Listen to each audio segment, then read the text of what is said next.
Isang mapagpalang araw po sa ating lahat. Sa mga hindi pa po nakakaalam, paki-like, share, and follow ho muna ng ating Facebook page, Batang Legal Pet Healer, para mas marami pa po tayong matulungan. All around po ang ating gamutan, spiritual material po, o mga kulang barang bati, o may mga sakit na pandoktor,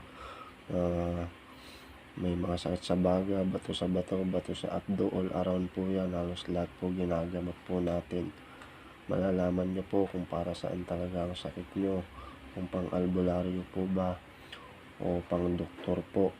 Ito po, walang nakakalusot pong sakit sa akin, tawas o mga gamutan po natin. Nalalaman po natin ang totoo nating sakit. Para saan po ba? Para hindi kayo nahihirapan na kung saan po kayo nagpupunta, hindi naman po kayo gumagaling. Paki-message lang po tayo at pakilagay po ng inyong mga nararamdaman para po sa mga gustong makaalam ng kanilang sakit sa tagal na nilang nagpapagamot.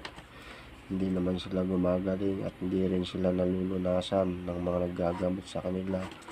Una lang po, pananampalataya at tiwala sa Diyos para mas mabilis natin makita ang inyong sakit. Message lang po tayo sa ating tanggapan at sabihin po lahat o i-chat ang inyong mga nararamdaman para malaman ninyo kung spiritual o material po ang inyong mga nararamdaman. God bless po sa ating lahat.